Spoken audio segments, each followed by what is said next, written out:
Recording in progress.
So you should probably wait till 3:59.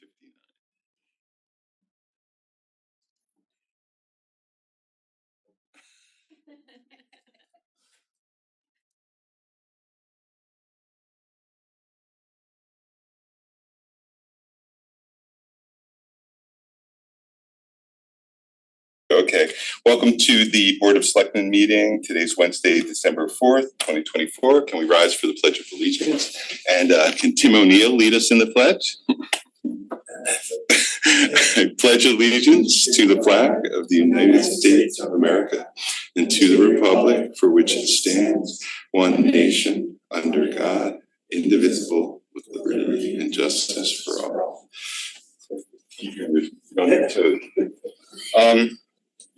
First item is Adam Toulin and Angela's Papa George. Purchasing authority to hear, consider, and act on authorizing the purchasing authority to enter into the proposed contract between the town of Fairfield and Classic Turf Company LLC of Woodbury, Connecticut, to provide all labor, materials, equipment, and all else necessary for tennis and basketball court improvements at Fairfield Ward High School, as detailed in Town of Fairfield bid number 2025-05, and the Classic Turf bid submission dated September 4th, 2024, for a total fee of $796,677, inclusive of the base bid, and add alternates with additional authority to enter into necessary change orders and in an amount not to exceed the approved funding for this project. May I have a motion? Seconded. Angeles. Okay, so I can speak to the project, Adam can speak to the contract, but so this has been a long time coming for us. This is the tennis court improvement at high school with the addition of the basketballs. They're both in very poor condition at this point, and we're looking forward to getting this project started. Great. Yep. So most of the information is right there in the resolution, but we put out bid number 2025-05. We got responses from 3 very qualified, very respected contractors. So we're recommending award to Classic Turf, who was the low bidder. We've included in this dollar amount all possible ad alternates that were included in the bid. So just and we've got an AIA contract, an industry standard contract that the contractor prepared and is being reviewed by town attorney Pierce. Thank you. Can I what did we approve at the last meeting? Because we've been through this. We approved the additional funding to cover the cost difference from the bid. From the bid, and this is approving the contract. Yeah, and it's an AIA contract, so yeah. Any questions? I do. Really about the alternate for the existing evergreen removal. The cost differential between the three bids is significant, and the amount for the company that we are potentially going with is close to $58,000. Now, I know that's an ad alternate. Do we have the ability to look for other vendors potentially to do this, or look at the company that does the landscaping for the schools or for the town? It just seems like there might be, based on the comparison to the other two companies that bid. One said that would be $5,000, the other would be $28,000. I know that there's different reasons why the prices would vary between bidders, but that one just kind of seems to stick out. And I'm assuming that these trees the existing trees need to be removed in order to do the work, which is why we are replacing. The existing trees do need to be removed to do the work. They are very overgrown. They haven't been taken care of well. They're covered in mines. They're getting choked out. So this is removing them, but at the same time, putting a brand new row in once the courts are complete. So it'll have the similar look to as it does now, but for new trees to mature and be kept up to date and improved properly. There is a significant difference in the price for that particular ad alternate. I don't even know if Adam's aware because he is not here this morning when we went through this, but the award letter that was signed does not include that ad alternate to the contractor. We are going to look at other pricing. We get the full amount so that we can move forwards, and that's the worst case scenario, but we're hoping to come back and have a savings at the end of this project.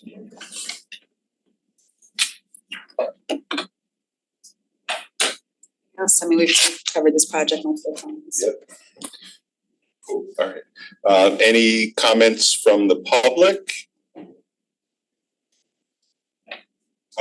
Brenda, any questions or comments? Brenda.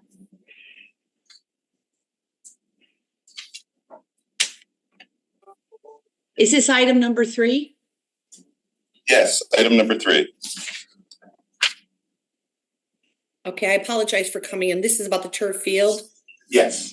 The tennis basketball courts and the basketball courts. Tennis courts. Okay, very good. Thank you. Any comments from the public? Seeing none. Back to the board. All in favor, say aye. Aye. Nice. Thank you. Announcement, resignations, Town and Plan and Zoning Commission alternate, Janine Pekoski, Democrat, 79 Lewis Drive, term 1123 to 1125. And she resigned November 12th, 2024. Thank you, Janine, for your service. Janine got her PhD and last year and is now taking on huge responsibilities for work and can't continue in the position. But thanks for your service, Janine, if you're on. And from the RTN, Jonathan Delgado, Democrat, 72 Roanoke Avenue, term 1123 to 1125, and he resigned November 29th, 2024. And he's resigned in order to become to replace Janine Pekoski on TPC as alternate. Is Jonathan? Hey, Jonathan. So for reappointments, Fair Rent Commission, Eileen Francis, Democrats, 65 Commerce Drive, term 1124 to 1127. May I have a motion? So moved. Second. Is Eileen on? Probably not, as it's a reappointment. But any comments from the board? I saw Eileen a few weeks ago and she was very excited about continuing on this commission. I'm happy to support her. Any comments, Brenda, or questions? No, thank you. Any comments from the public? Seeing none, back to the board. All in favor, say aye. Aye. Approved. Item 5B, Fire Commission, Robert A. Cinto, Republican, 326 Penfield Road, term 1124 to 1129. May I have a motion? Second. Okay. Any comments, Brenda?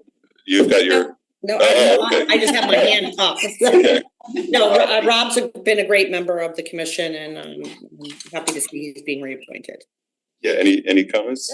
Yeah. Rob has been a very really good member of the commission, very steady hand in all of this. So really appreciate him serving another term. Any questions? Any comments from the public? Seeing none, back to the board. All in favor, say aye. Approved.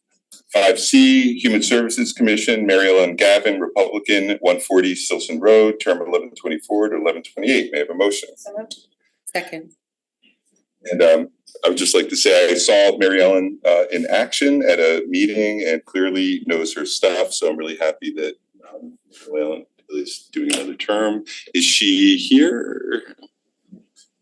Yeah, I'm not sure we asked reappointments to come. So sorry about that, but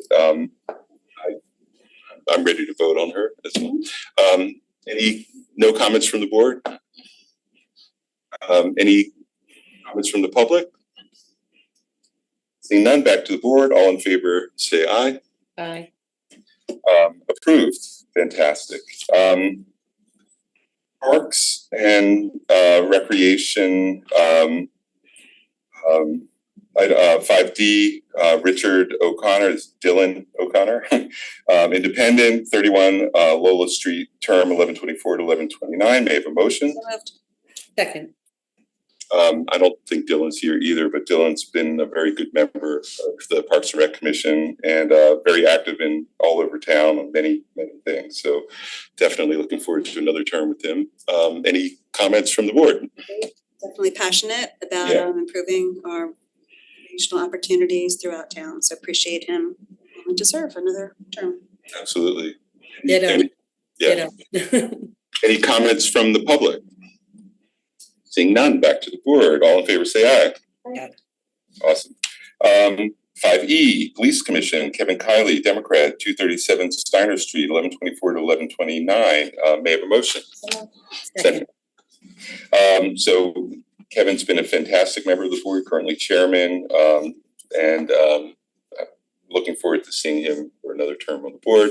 Any comments or questions? I think Kevin's been a very good member, and he's very dedicated to the commission and the department, and I'm very happy that he's being reappointed. Agreed, and just for his service on many different town boards over the years, I think his expertise and just commitment to the health and safety of our residents shines through on this commission. So very appreciative of his past service and that he's continued service in the future. Excellent. Yeah, he runs a really good meeting. So any comments from the public? Seeing none, back to the board. All in favor, say aye. Aye. Unanimous. 5F, Shellfish Commission, Lizette V. Enhofer, Republican, 164 Churchill Road, term 1124 to 1129. May I have a motion? Second. Thank you. Lizette, so Shellfish Commission is one of the cooler commissions that I knew nothing about when I joined, and now I understand how much they do and how important the work they do is. And so I really applaud anyone who's willing to put the time and work in, because it is a fair amount of work. Any comments or questions from the board? Is Lizette here? I'm Kendra. I was for that position. This is reappointment. No, this is reappointment. Oh. Yeah. No, I know. Any comments or questions from the board? Seeing none, from the public. Seeing none, back to the board. All in favor, say aye. Aye.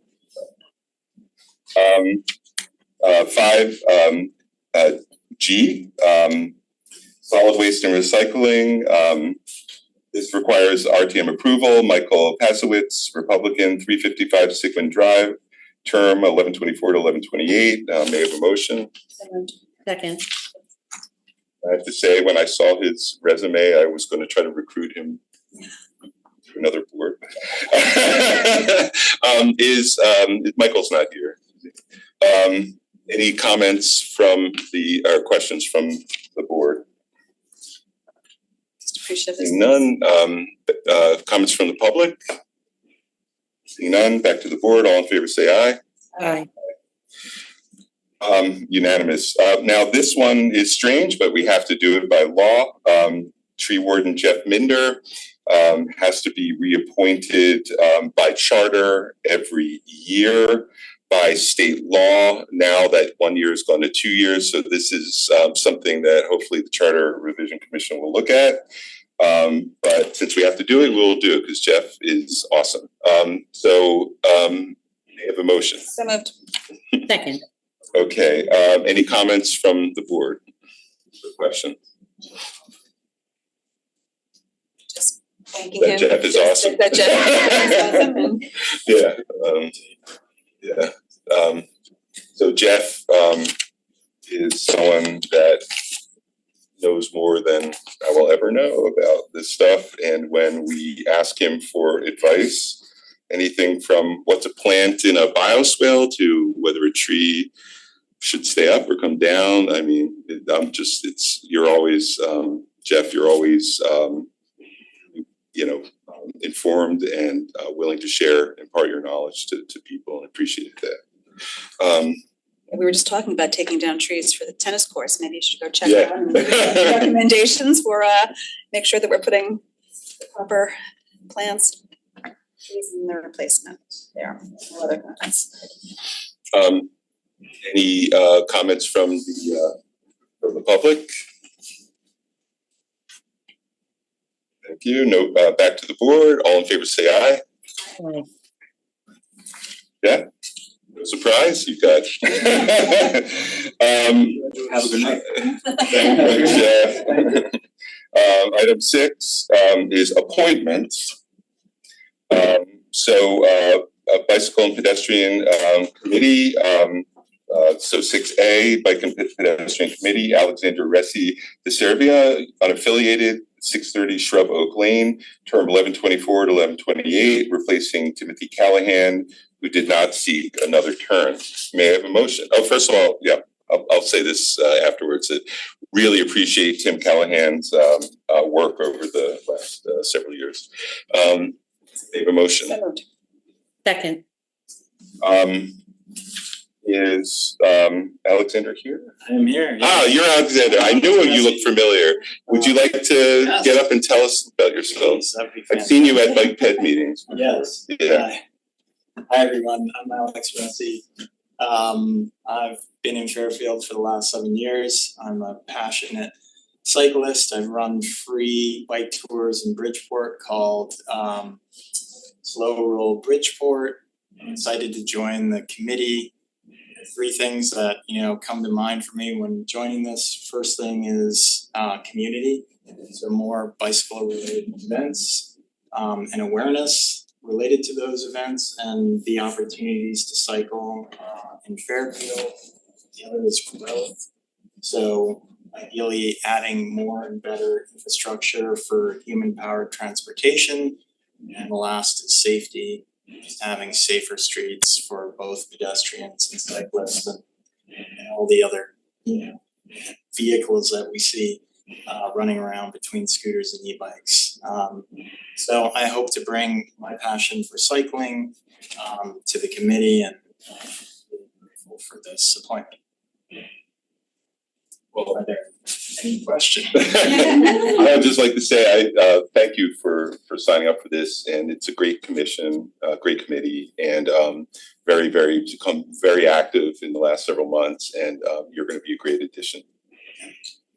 Any other comments or questions? See none from the public. None. Back to the board. All in favor, say aye. Aye. Thank you, Alex. All right. So go by Alex. Goodbye, Alex. So 6B, flood prevention, climate resilience, and erosion control, alternate. Carolyn T. Camlett, Democrat, 726 Beach Road, term 1124 to 1126. This is a new position per a new RTM ordinance adopted 10/28/24. May I have a motion? So moved. Second. Carolyn, I don't really need to say much, I don't think. My name is Carolyn Camlett. I'm just finished 5 years as president of the Fairfield Beach Residents Association, working alongside Becky, learning so much from her.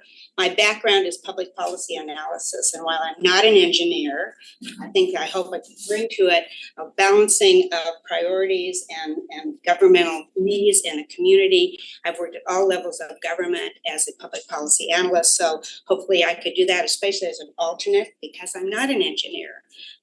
But Dick is also on, and Dick will probably say something, but maybe Becky does, but I don't know if anybody has any questions. Thank you for your service on FBRA. It's been nice getting to know you and getting to appreciate the issues down at the beach. And everyone wants flooding and erosion solved ASAP, but it's very, very complicated. And something I didn't really spend a ton of time on before the last couple of years. So looking forward to working with you, and Becky is great to work with. Of course, at the Rooster River, we have to worry about it as well as the sound of which we live alongside, so. Any questions from the board? None? Any comments from the public? Oh, Becky Benham. I just wanted to say that we're so excited. We look forward to filling out the board. But we need people with passion and energy and excitement, because this is a really great project that we're about to take on, which is this 2024-25 master plan for the whole town. And we'll be talking to everyone about how to mitigate flooding. And at the end of this, we'll hopefully have a resilience plan that the town will be able to look at and put in our capital plan. I think Carolyn's going to do a great job helping us move that forward. Yeah, so as a reminder, we passed the flood and erosion master plan, or what are we calling it? Can we call it that? We always call it, yeah. So there'll be a whole town plan, including riverine and coastal flooding. And at the end of that process, we're going to have a high level, hopefully blueprint for more detailed work that would then be done for design and specific design initiatives, which we will then hopefully over a period of time put into practice so that we can have stronger, better resiliency in Fairfield. Growing issue that's not just coastal, as we learned from an experience in Oxford and Monroe and other places on rivers. So so you have a comment, you have a hand up? Yeah. Dick. This is Dick. Hey, Dick. I just want to add my support to the nomination of Carolyn Camlett to the FERB. She was an excellent president of the FBRA, and I think she'll even be a better member of FERB going forward. So thanks her for stepping up, and please support the nomination. Thank you. So can I just add that Dick Mahusk, any other comments? I'm sorry. Nope. From the public? Back to the board, I would like to just add Dick Mahusky's been a key member of one of the most important members, probably along with Becky, of all time on this board. And unfortunately, he has termed out, but has been, I believe you've put your hand up to serve another month, Dick, which you're allowed to do. And we are trying to find someone with Dick's experience to come on this board, anything close to it. Dick's an engineer. I know it's a tall order, but we're looking for maybe a civil engineer that might be interested in joining an erosion control board. So I've been trying to recruit Dick to other boards, but he wants someday to come back on this one. So Dick, thank you for doing that. Appreciate you staying another month. Any comments from the ready to vote? Or Ready to vote? all right, all in favor say aye. Aye. Unanimous. Thank you, Carolyn.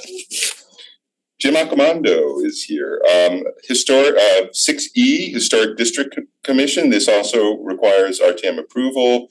James Accomando, unaffiliated, Jennifer Road, term 1124 to 1129.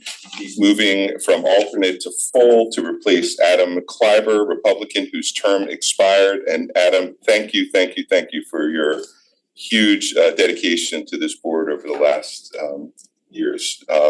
May I have a motion? So moved. Second. Jim is on WebEx. Jim, do you want to say a few words? I'd just like to thank the board for the appointment. I'd like to thank Adam for his service. My goodness, I think it's 16, 17 years he's been serving. I'm excited to actually continue, especially from an alternate to full. So this is good. Thank you. Any comments from the public? Back to the board. I think just make a quick comment that everything Jim Accomando does, he takes seriously, and I'll never forget when we appointed him as alternate that he did a ton of research just for that session. And Jim, I know you're going to be a great board member or commission member. Any ready to vote?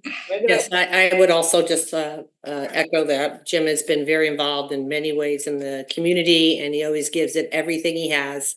And appreciate your service to the town, Jim. Thank you, Brenda. You too. Yeah, thanks. Ready to vote? All in favor, say aye. Aye. Aye. Congrats, Jim. Thank you for stepping up. Thank you, Bill. 6D, Parks and Recreation, Timothy T. O'Neill, unaffiliated, 151 Shady Hill Road, term 1124 to 1129. Tim will be replacing David F. Weber, Democrat, whose term expired. And David, thank you for your for volunteering for so many things over the years, and most recently for Parks and Rec. Thank you. May I have a motion? So moved. Second. Any questions from? First of all, is Tim here? Yes. Introduce yourself. Hi, good afternoon. My name is Tim O'Neill. I've been a resident of Fairfield for about 30 years. My wife, my family, we've enjoyed the town for a very long time. My kids went to school in Fairfield. My background is I was in the golf business when I worked full time. I bring in expertise in landscaping and grounds care, that sort of thing that I think I can bring to the Parks and Rec Commission. I know that the commission has a long range plan. I've taken a glance at it, and I don't really have an agenda. I enjoy many parts of the town, whether it's the beaches, the hiking at Mohegan, or the pickleball that I play. I have a ton of passion for the town and have a lot of time that I'm retired now, so I look forward to put all that together to help move us in the right direction. So thanks again for the appointment. I look forward to it. So personally, I've been planning on recruiting you for years, but you've been commuting to Darien for how many years? I was there for 40 years. 40 years, and club, and so I think from I obviously know you and know your resume, and you're going to be bring something. I'm not sure that we've had anyone quite like your background since I've been serving, so it'd really be interesting to have your perspective on things regarding everything, but you also have background in other facilities as well, like tennis courts, basketball courts, things like that. So any comments or questions from the board? I agree. I think you'll be a perfect match for this commission. And thank you for volunteering. Thank you. I would like to welcome you and thank you for stepping up, but I also want to take the time to thank David Weber as well. We served on the Board of Education many years ago, and you're right, he has been serving in a lot of different capacities. Just wanted to thank him publicly for his service to the community. Any comments from the public? Seeing none, back to the board. All in favor, say aye. Aye. Congrats, Tim. Thank you for stepping up. 6E, Police Commission, Daniel M. Blanco, 83 Galloping Hill Road, term 1120 to 1125. May I have a motion? So moved. Second. Thank you. Daniel is on Zoom. Do you want to say a few words, Daniel? Yeah, well, first of all, I wanted to thank all the selectmen for this wonderful honor. Fairfield is the nicest town I ever lived in. I brought up my two daughters here. It is an honor of a lifetime to be on the commission. I know that Commissioner Caffarelli had a major impact, and I hope to be able to help along and bring the town forward into the next century. Thank you. And I know, would you like to say a few words? Sure. Yeah.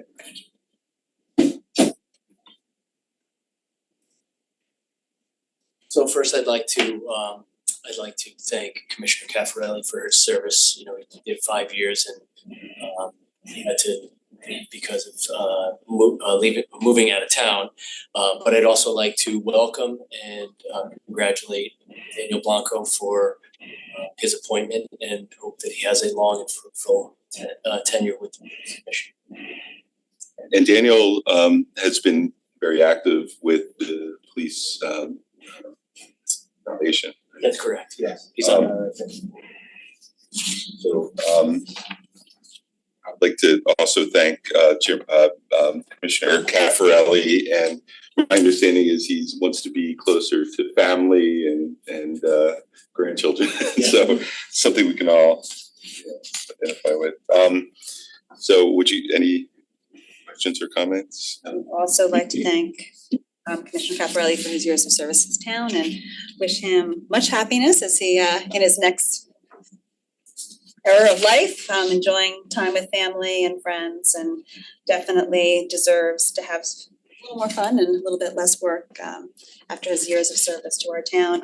I welcome, when I first read Mr. Blanco's, when it came over, we get emails whenever somebody applies to a board commission, and I read through his resume, thought that he'd be perfect for this commission. So very excited that the opportunity has arisen, that we were able to place him sooner rather than later. So happy to support him. Yeah, and I'd like to say about Daniel, you're probably probably the first person that's joined this commission that knew Ray Kelly like really well. and he his enthusiasm for this. I mean, it's so interesting to me as we see people like really incredibly successful, and then as they're able to sort of on their work life sort of step back a little bit and have time to serve. I just think it's an amazing thing, Daniel, that you want to give back, and you are giving back in so many ways, and this is going to be a big impact on the town. So thank you. Well, Bill and Christine and Brenda, it's an honor of a lifetime, and I think to be able to serve and help the residents of one of the most beautiful towns I've lived in is an honor of a lifetime. Well, thank you, Daniel. Any comments from the public? Seeing none, back to the board. All in favor, say aye. Aye. Aye. And if I could just make reiterate my comments from the resignation of, as I like to call him, Big Joe. He was awesome, and we're going to miss seeing him and the entire Caffarelli clan in town. But Daniel is an awesome replacement, and I've had the pleasure of working with Daniel over the years, and he has a real, really true concern and care for the community, and is very invested in our police department. I think he's going to do an amazing job, and I appreciate him stepping up, and I wish you good luck. Thank you so much, Brenda. Beautiful words. I'm honored. I'm really honored. Thank you so much for the vote of confidence, everybody. Thanks, Daniel. So we voted, so approved unanimously. Item 6F, Shellfish Commission. I'm sorry, 6F1, Hugh Stein, Democrat, 38 Oakville Road, term 1121 to 1126, to replace Todd Conkey, unaffiliated, who resigned 9/10/2024. May I have a motion? seconded by Brenda. Is Hugh here or on the line? We may have had a miscommunication. Well,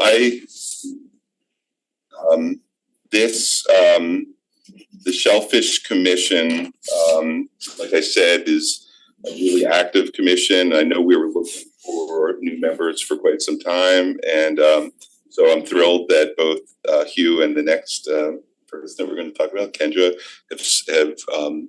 have their come forward to serve on this. I'm ready to vote as long as everyone else is. There may have been a miscommunication with you, but that would be my fault.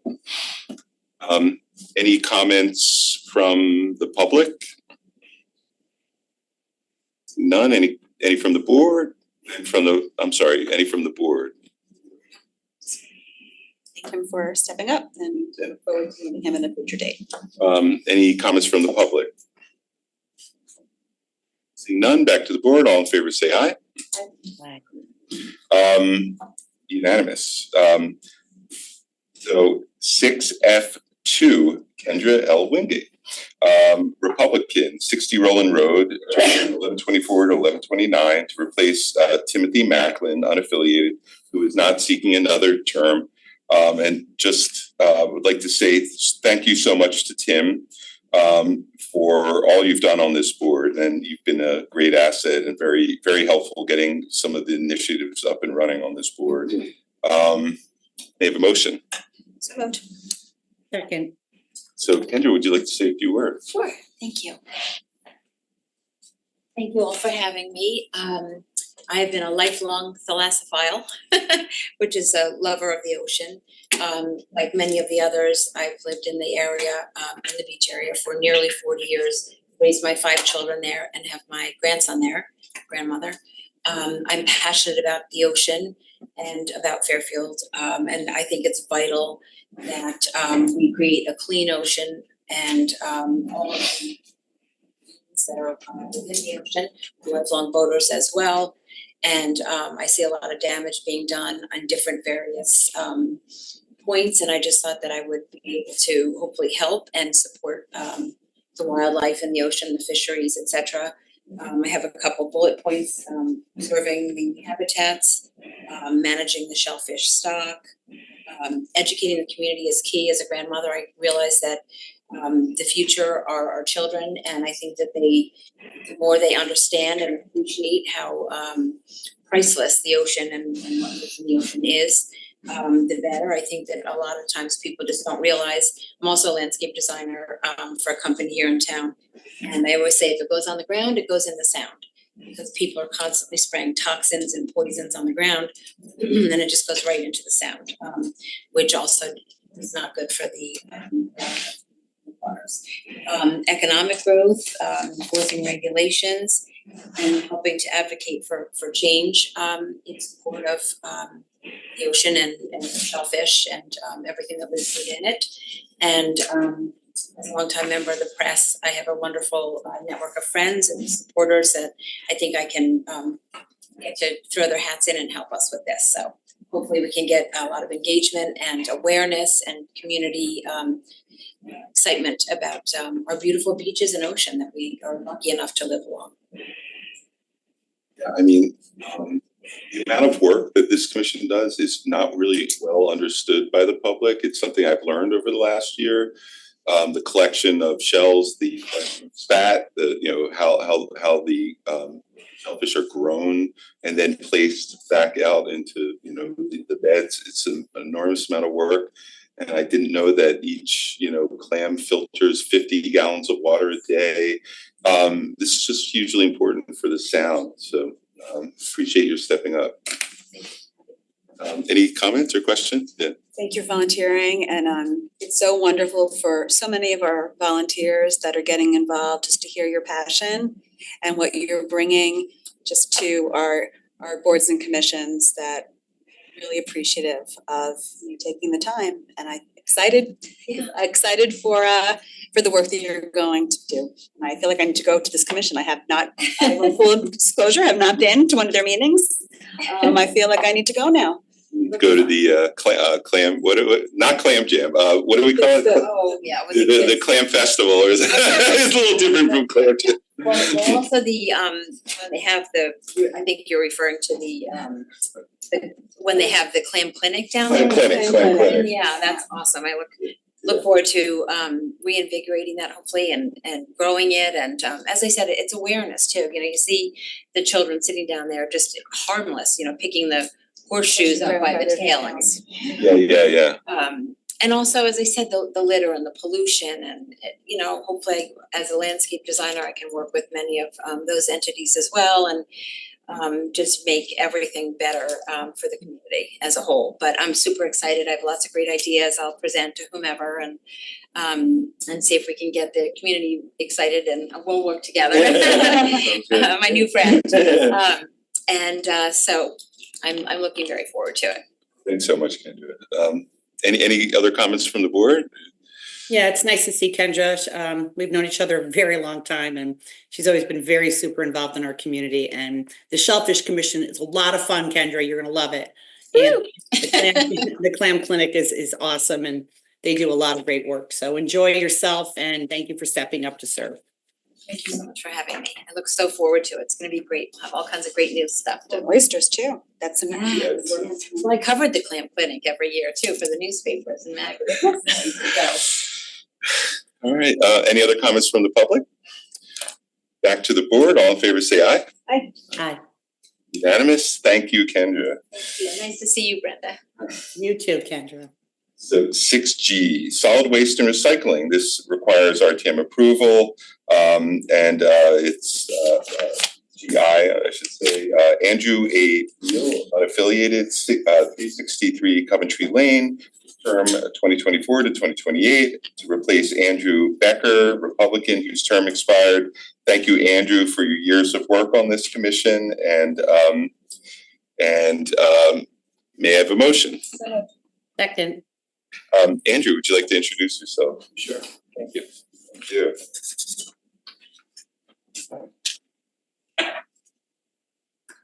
I am Andrew Beal. Just a little background, I've resided in Fairfield for the last 10 years. And believe it or not, I found this one of the most wonderful places I've ever lived. So I also retired this year, so I have a little more time on my hands. And I thought it would be great to get involved with something to do with the town. I feel honored to be considered to serve on the town committee, to work with its members, and to contribute to our community.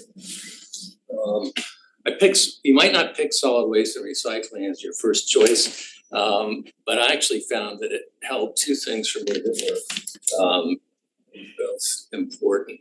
I didn't end up being an engineer, but I went in thinking I was going to be aeroastro, which I immediately found out I was not going to be. But having said that, there is a technological aspect to this area, which I find really interesting. You know, when I think about this commission, it really is looking at a lot of different things. You know, you can go from recycling and composting technologies, which continue to evolve, and there's also educational and participatory challenges that remain. So kind of hooking people up to both the educational side and participating with also some of the technological stuff. But I also think there's also a very practical, operational group that works. I mean, John's that is the town transfer station. So this isn't all in the sky stuff. It's actually extremely practical. So I think the other side of the equation for me, as my mom used to often remind me, you want to be a thoughtful guest, make the place you visited in a cleaner condition than you found it. That is also a motivator for me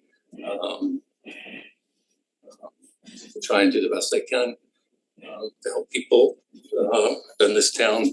What you can do to use their environment well, also have very smooth solid waste product. Works with. Well, Andrew, I have to say, what really got me excited about your background is not just your attempts to go into aero, but also your high level finance and executive experience. Because what I'm hoping, like it's one thing to have a good heart and to want to move down in the right direction, but then there's that offsetting component of like we have to develop a practical plan to actually merge the two and marry the two so that we can do things that are affordable and practical and don't come back to harm intentions. If something really backfires because it wasn't well thought through, it might actually set us back. And I just love the idea of like setting a track forward in a way that is sustainable, to be sustainable from a both finance and public perception, public relations kind of standpoint. Because so many of the things that people from solid waste recycling and from sustainable Fairfield have brought to me, they on the surface really make sense. And so it's just like, how are we going to translate that into putting them in place without putting some of these ideas into place without it backfiring us because we hadn't thought through some of the details that ended up making people really angry. So I appreciate your stepping up. Yeah. Any comments or questions? Appreciate you stepping up. I think you'll be an amazing addition to this commission.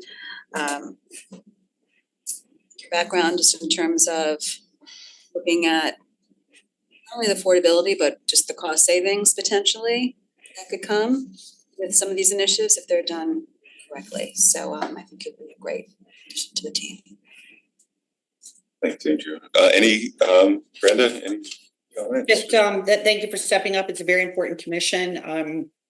Just as a reference point, I would say to both you and the next candidate that Bucky Marsilio and John Cotell are extraordinarily well-versed and experienced in solid waste and recycling. They know a lot about it, and it's a complicated matter.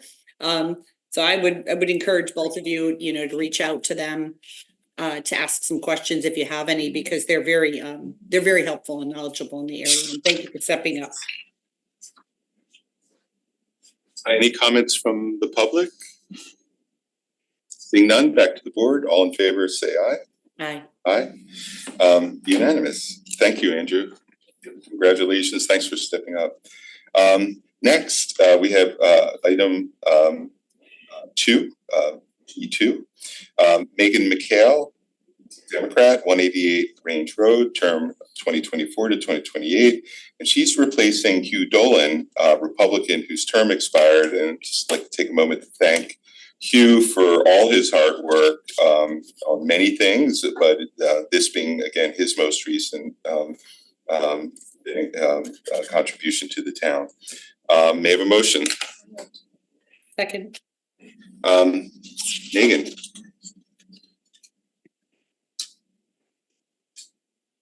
Hello, my name is Megan McHale. I have been a resident of Fairfield since 2021. I've always been interested in issues around sustainability, and when my family moved to Fairfield, I started taking action to make a difference in our community.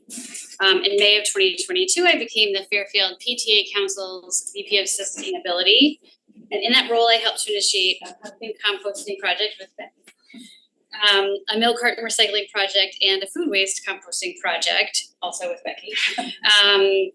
That has now expanded to all 11 elementary schools and the 6th grade at all three middle schools.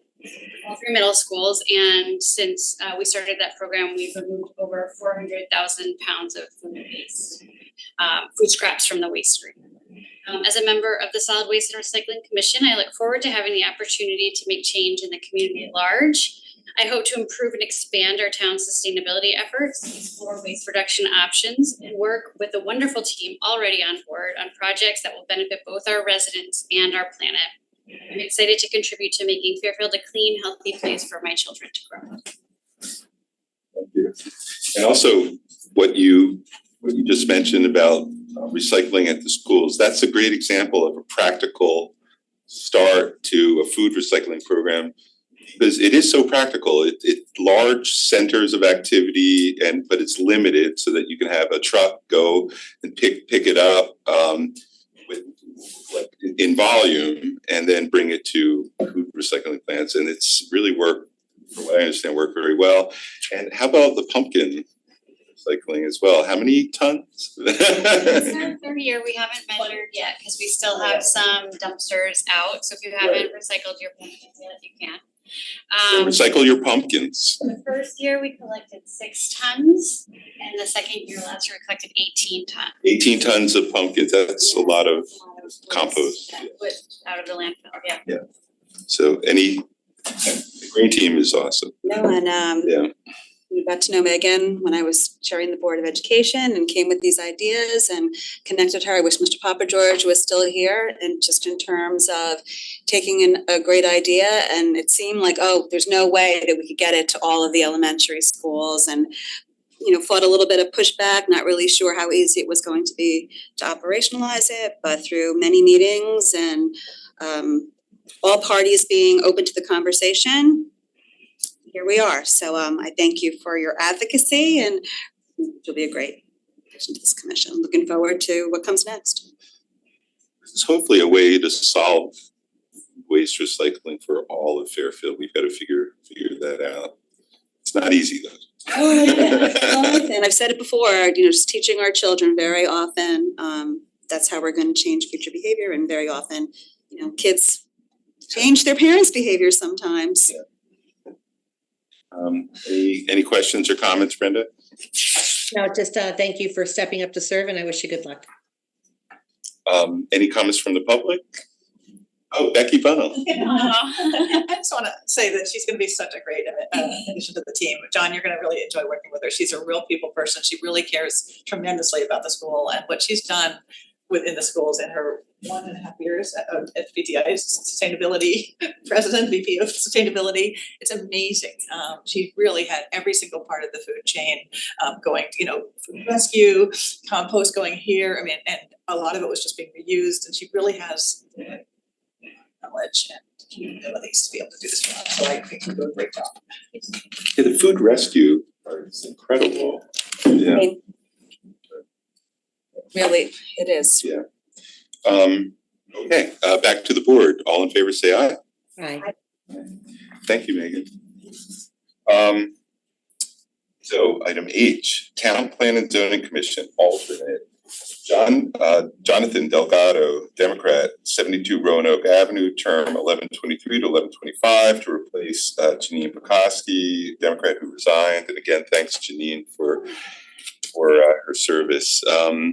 Maybe motion. Second. Jonathan. I just want to say that, I've been a resident of Fairfield for most of my life. Attended Fairfield Public Schools, graduate of Fairfield U. I also worked there for a number of years, running the community-based research program. I recently purchased my first house in Grassmere Village, and I really look forward to raising my family in town. I currently serve as the Deputy Director for Economic Development in the City of Bridgeport, and while I enjoyed my time with RTM, I think that I really want to try my hand at being an alternate on TPZ. Professionally, I'm involved with land use matters legally, and have amended the zoning regulations of Bridgeport a few times, both as an intern years ago and then now professionally. I think that it's an exciting time as POCD planning is still ongoing, and really hope that I can be of assistance in trying to implement a lot of the recommendations that are coming out of this process and will make it to the POCD. So that's it for me. So my experience with you, with Jonathan is, you're too young to remember this, but the E.F. Hutton, commercials, and E.F. Hutton speaks, and everyone stops, and Jonathan's not like a loud, boisterous, person, but when he speaks, everyone stops and listens because his words are weighty and always well informed. He's going to be an awesome member of town planning and zoning. And everyone that works with John in Bridgeport or in Fairfield that I know thinks he's amazing. We're really fortunate to have you. Any other comments from the board or questions? No, I just wish you well and good luck in your new position. Thank you. And thank you for your service on the RTM and looking forward to watching the great work you'll do. Any comments from the public? Back to thumbs up from Mark Barner. Back to the board. All in favor, say aye. Aye. Right, thanks, Jen. So this is for information purposes only, but first selectman reappointments. 7A Conservation Commission, Jay Fain, unaffiliated, 8 Elm Street, term 11/24 to 11/29, full term. May I have a motion? Just information. Oh, sorry, no motion. Okay, Jay, would you like to? Is Jay here? Well, I guess for we did not ask you. Number 2, Diane Saunders, Democrat, 162 Fairfield Place, term 11/24 to 11/29, alternate. Item B, Employees Retirement Board, Eric Newman, Democrat. This requires full RTM approval. 85 Eastfield Drive, term 11/24 to 11/29. And C, Parking Authority, Michael Nevis, Republican, 40 Deer Park Road, term 11/24 to 11/29. First selectman appointments for information only. Conservation Commission, Heather Rosenthal, unaffiliated, 73 Crescent Road, term 11/24 to 11/29, as an alternate to replace Amanda M. Campbell, who is not serving another term. Thank you, Amanda, for your service. Is Heather here? Heather, you want to say a few words? Sure. The last. Yeah, sorry about that. I'm actually new to Fairfield, so I reached out, I've got involved in a lot of different organizations and went in and met actually with Tim Bishop and said, what can I do? I'm an ecological landscape designer, worked for an arboretum in Baltimore, which is where I lived for 20 years, and also trained at Mount Cuba Center. So my specialty actually is native plants and using native plants to do restoration and sustainability and making like sort of naturalistic designs. So really excited to work with everyone that I've met here tonight and all of you and get involved in the community. Yeah, yours one of those resumes when you look and you're like, yep, this is a fit. Thank you for stepping up. Thank you, I'm really looking forward to it. Any other comments, even though just really welcome. Welcome And so excited to have a new resident just willing to just dive in right away. And you know, you were here for the trees by the basketball and tennis, maybe connect you with that in terms of native plantings. So A2, Salvatore Vassallo, Democrat, 344 Brookside Drive, term 11/24 to 11/29 to replace Ted Luxinger, D, Democrat who moved up to full member. Sal, would you like to say a few words? Sure. We're not the last one. Yeah. You don't mind. Good afternoon. My name is Salvatore Vassallo. I go by Sal. I've been a Fairfield resident since 2013. Moved here from Italy with my family, 3 children. Went to Fairfield Public School. Best choice we ever made to move here. Maybe because the place I'm from is so different from Connecticut. I developed great appreciation for the landscapes, the natural environment. And although my background and my career is in supply chain and project management, I do have a great passion for ecology and natural history and just nature in general. So I had an opportunity to work with the conservation department on an assignment that I carried out during the naturalist program that I enrolled into. So that gave me a view of the work they do and an appreciation for what they do. So I was hoping to find opportunity to support and to offer my time and my expertise, of growing expertise, I hope, and passion. So I'm looking forward to it, and thank you for the appointment. Thank you so much for stepping up, and your background is incredible, and looking forward to working with you. Any other comments or? Well, that's the first time I've ever heard somebody say that Fairfield's better than Italy.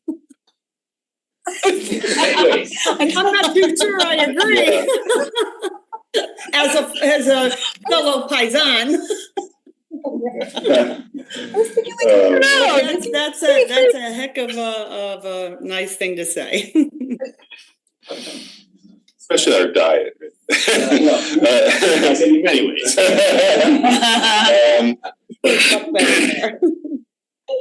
Thanks, Sal. Thanks for sitting up. Now this is with great pride. Item B, Economic Development Commission, Jennifer M. Trudeau-Tam, Democrat, 502 Pemberton Drive, term 1124 to 1129, to replace Kevin Lesko, Republican, whose terms expired. And Kevin is sort of a legend in this town, everyone beloved by all who know him. And thank Kevin for all his hard work on this over the years, and he will be missed. But Jennifer Trudeau is, I believe, our first Sacred Heart University Commission member. So would you like to say a few words? Hi, I'm Jen Trudeau-Tam. I've been a faculty member at Sacred Heart for about 10 years now. I'm a resident of Fairfield for 4. But I also went to Fairfield University years ago, so I've had a long history with the town.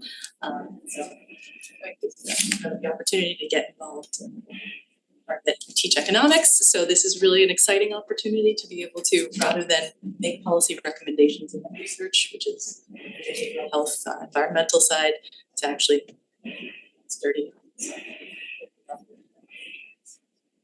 Thrilled at this prospect. Can you force some of your students to do projects for Mark? Absolutely. We're always looking for excuses to have real world experience for them. Yeah. Thank you so much for agreeing to do this, bring that perspective from up north. But thank you. Any questions or, any I would comments? just publicly like to share my appreciation for Kevin's service on the commission. He was on it for a long time, and he did a lot of great work. And as you highlighted, Bill, he is a gem in our community. We're both lifelong Fairfield residents, and so I've known Kevin a very long time, and he really brought a lot to the commission. And I really wish you good luck. I love that Sacred Heart's going to have some touch inside of economic development. They've obviously been very involved in a lot of important economic development projects in our town, and I welcome you and I wish you good luck. Thanks, Jennifer. Item 9, John Cattell is here, Assistant DVW Director, to hear, consider, and act on approving an amended and restated infrastructure assistance agreement between the town of Fairfield under the Infrastructure, Public Facilities, Community Development Block Grant Disaster Recovery Program and the State of Connecticut Department of Housing for the wastewater treatment plant microgrid project for the term May 31st, 2026 to June 30th, 2025. May I have a motion? Second. John. So this is a continuing project that's been going on since May of 2016. I think we're almost about to cross the finish line, but the current period ends at the end of this calendar year. So it's a request to extend the term another 6 months from Department of Ed, but just to make sure that we get all our finances squared away. The microgrid is basically electrical connection between several buildings. This allows the emergency generator at the waste treatment plant also to supply power to the fire training center, the animal shelter, and conservation workshop. Of the 6 month extension. The infrastructure's been put in, it's really just some witness testing that we gotta get. No questions? Any questions, Brenda? No. Public, any comments from the public? Seeing no one from the public. Back to the board, all in favor say aye. Aye. Thanks, Jen. Item number 10, and John, you're gonna do this one? And I'll handle this one. Okay.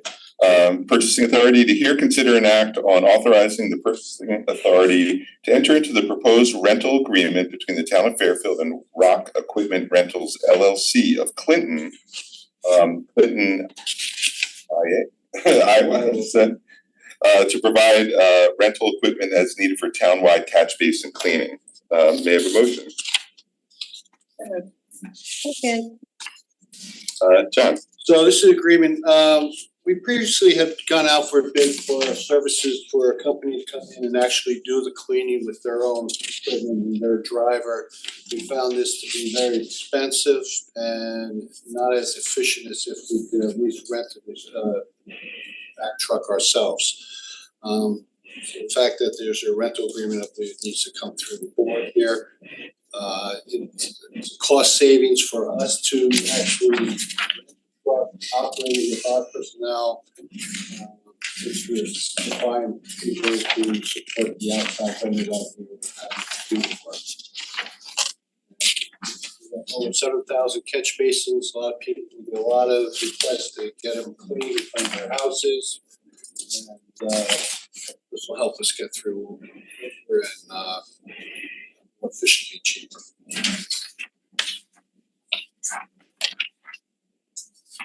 Where do the machines actually come from? Where is the equipment? The actual company is Chadwick LLC.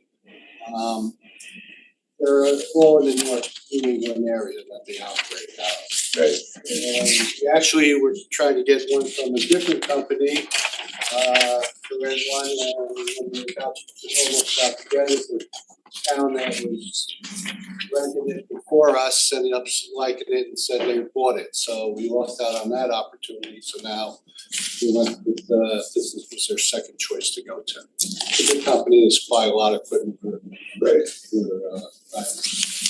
this company that you see with the rock company, it's their rental division. Their financing rental. Right, okay. And this isn't something that there'd be a like a legitimate reason to rent versus buy analysis? I'm in the middle of doing it by renting it this way to see how well it works. I may be looking for going to capital to actually purchase one for ourselves for our highway. I think that would be the most efficient cost savings. Right. It about several years to pay off. Right. But in the long run, I may be coming back as a capital purchase to buy one for our highway.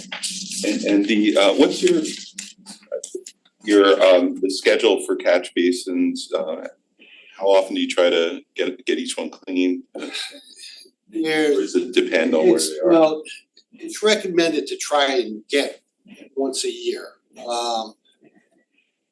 It's not really practical, and I don't think any town gets through all their catch basins. We have over 7,000 catch basins. Right. And unfortunately, what has been happening is a lot of reactive action to requests. Right. And you're bouncing around where, like I say, if we actually had our own truck, it could go, and you could work it in maybe 8 months a year or something like that. With a 2-man crew. And you could at least get on a good program and know where your problem areas are. Right. One of the big issues is not just actually clean the catch basin, but where it has filled up, you have to actually jet the lines. There are other tools out there that could just clean the catch basin itself. Right. Called like a clam shell. But we need something that after you jet it, after you clean it, to actually jet the lines and flush it clean. Right, right. So in the long run, yes, I'll probably be coming back to you as capital purchase at some point. Some areas, if they're near the coast, they get sand in them. It's very flat, There's a lot of sand, some of these drain lines, storm drain lines have constant water in them. Because Right. you know, there's not much pitch to get down to it. Right. And the tide would actually fill up. Thank you, John. Yes. The total cost of this, So we're renting it at for a month, it's $15,500. We're spending with the one company that we went out for an RFP and having them use their equipment and send it to them, about $23,000 for 10 days. But, it pays itself if we're gonna be able to focus a crew to do it, to actually buy one and own one, but this at least reduces that amount. We spent probably over $85,000 just last year to this company that we were not renting the equipment, but rather to actually use their equipment to clean it. so 15 grand for a month, John? 15 and a half. And so just, I mean, for future, I think it should be listed, you know, if anybody takes the time to look at our backup, which I know not a lot of people do.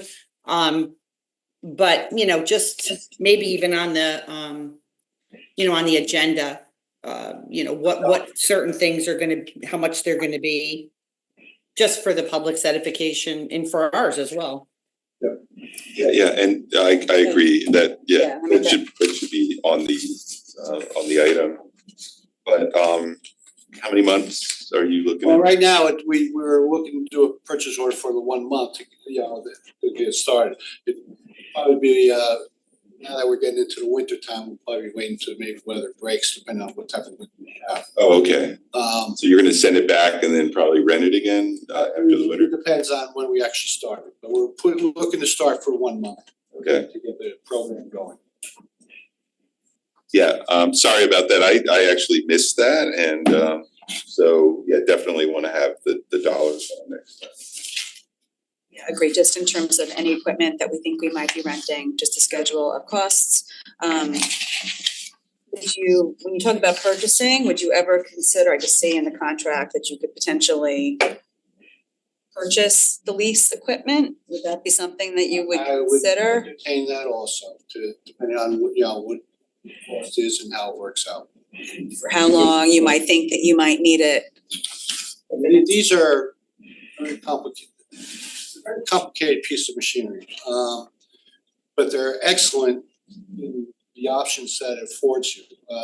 It allows you to do some of them do hydro excavation, where when you're doing looking for a utility or something like that, you're not having to use an actual backhoe or excavator to dig to it. Basically, you're sucking it up and hitting it with water and sucking it up, so you're not ripping up.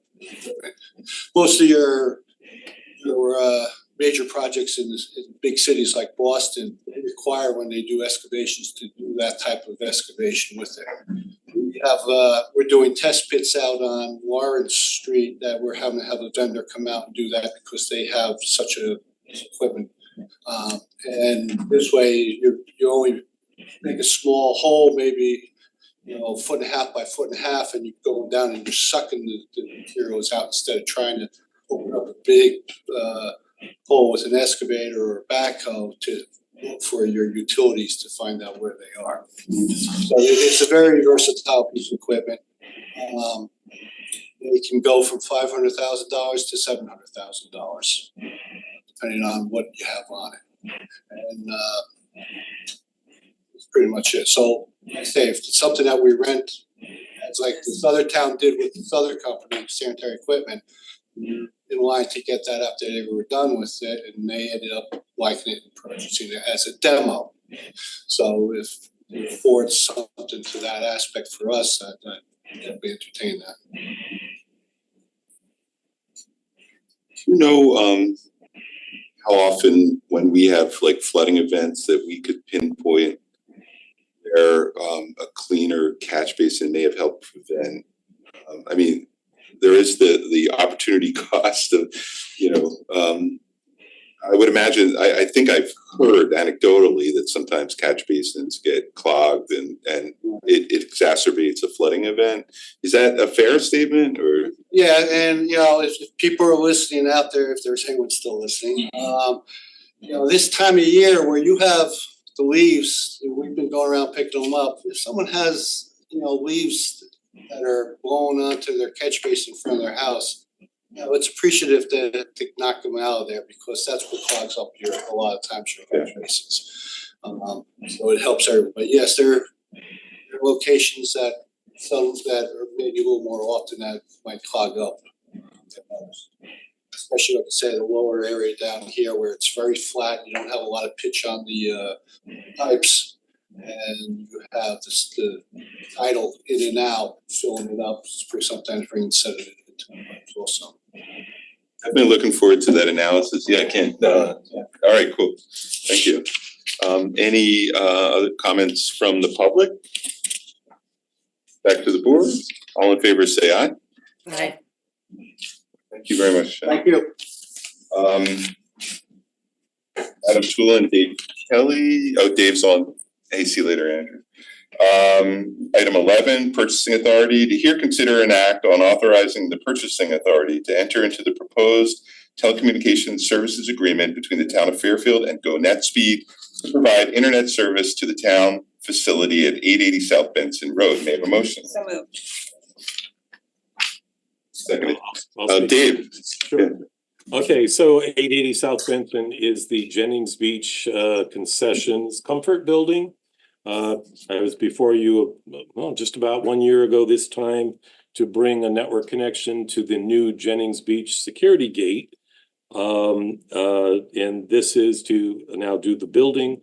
It's so that we can improve security there by installing a security camera system that will be accessible to the police.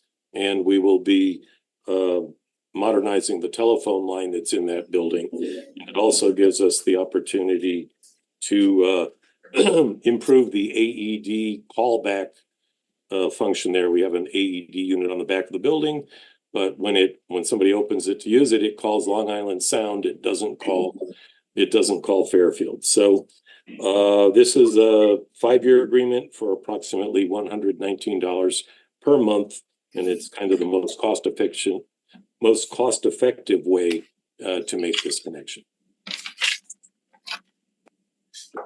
Awesome.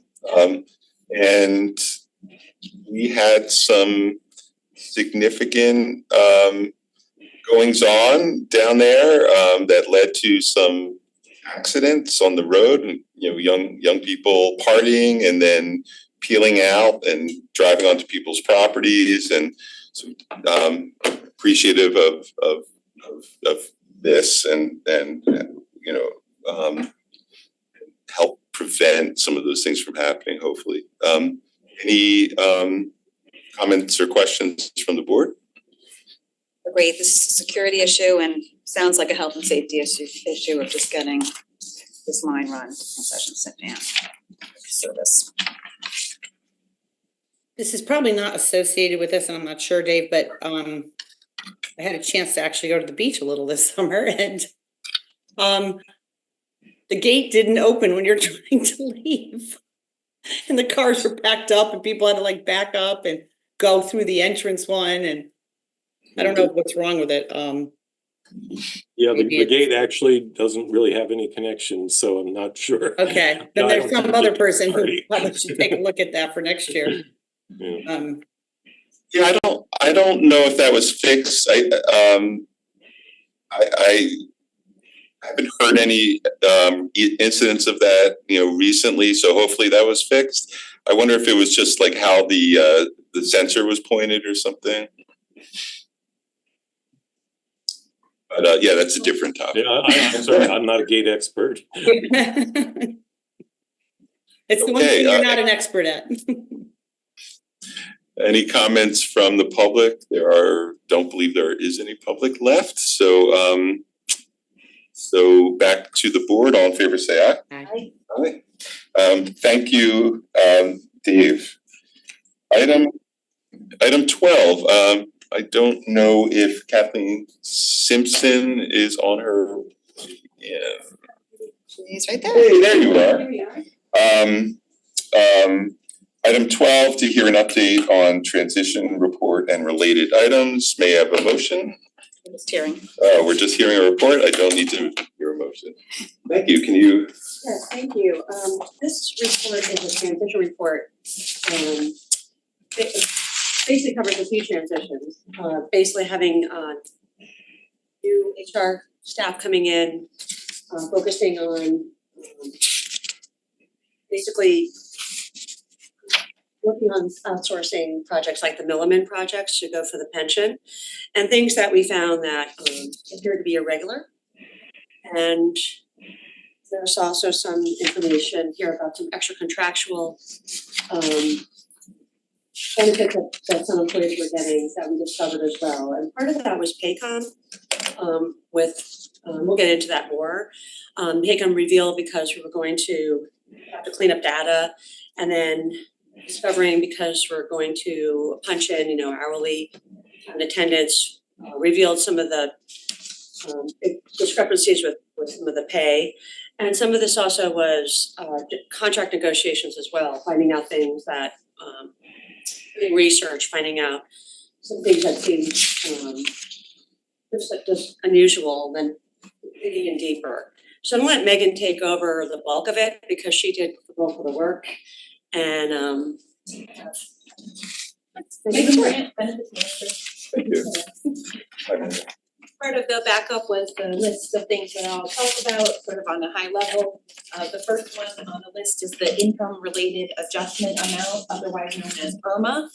This is for retirees when you go on Medicare.